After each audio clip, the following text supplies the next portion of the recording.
these people had one thing in common. They knew they had it in themselves. They knew they could be something beyond where they were. They were willing to put their time, their energies to better themselves.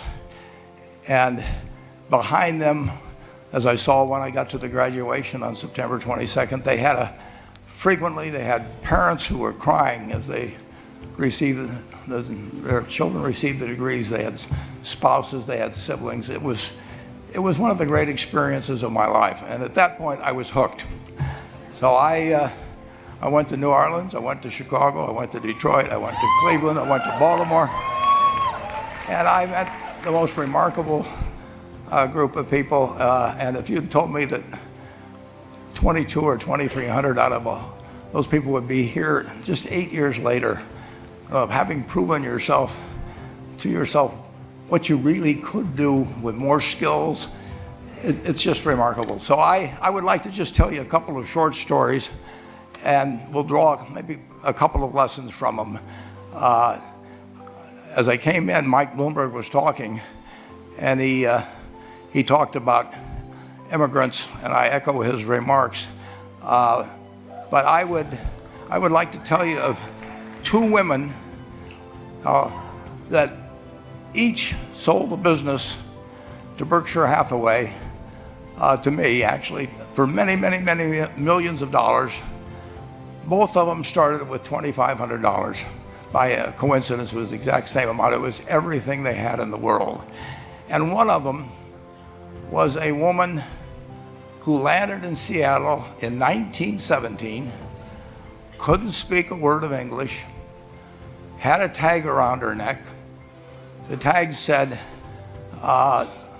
Fort Dodge, Iowa. The Red Cross got her to Fort Dodge, where she was reunited with her husband who had come to the country a couple of years earlier. And she lived in Fort Dodge for 2 years, and as she put it, she felt like a dummy. She couldn't pick up the language. She couldn't learn a word. And so she and her husband decided to move to Omaha. So they came to Omaha in 1919, and there she found a small colony of Russian Jews, so she started feeling more at home. And then as her oldest daughter went to school, she would come home, this daughter, Frances, and she would teach her mother the words she'd learned in school that day. And this woman, Rose Blumpkin, spent 20 years saving money, bringing first her siblings over, her mother and father, $50 at a time. She sold used clothing to do it. She had 4 children during this period. And by 1937, after 20 years, she'd saved $2,500. She went to Chicago and she bought what she could of furniture. Her dream had always been to open a furniture store.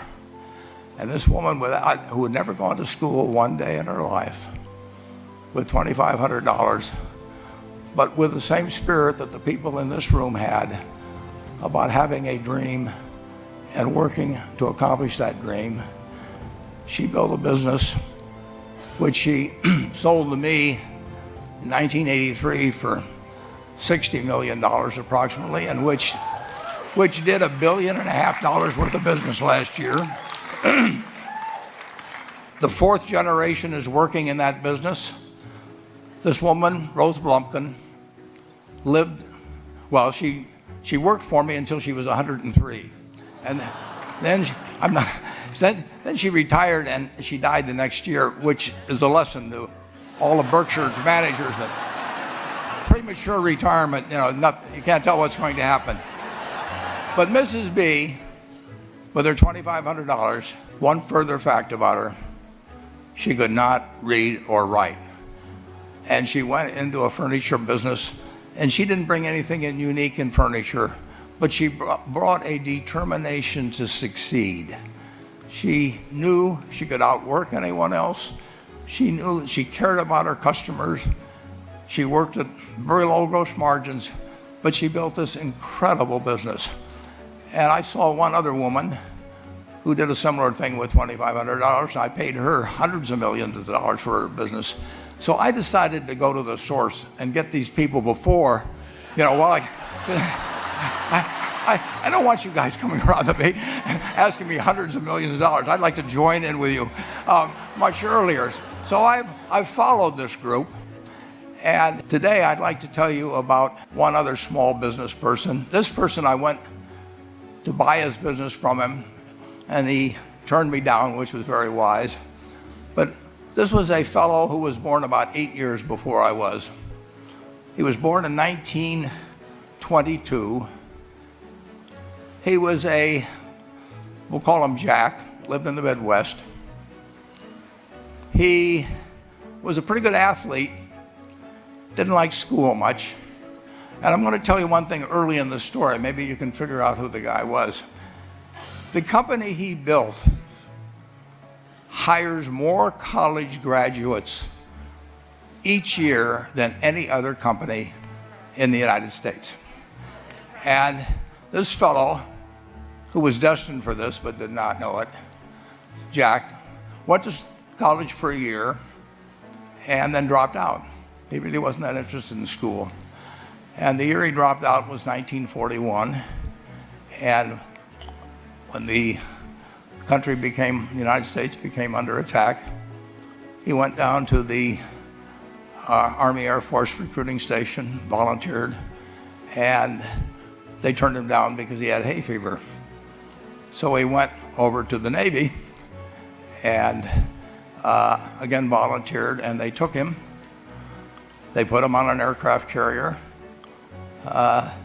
He flew small flight airplanes during World War II, got 2 distinguished flying crosses from the Navy, and then he came back to the Midwest. So now we've got a young guy. Probably by this time he would be 23 or 24 years old.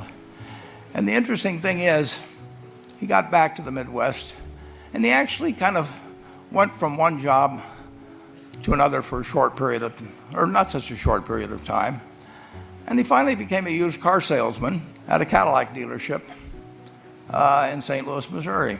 And at age 35, having moved up in the organization, the sales organization, he said to his boss, "Could I go into car leasing business with you?"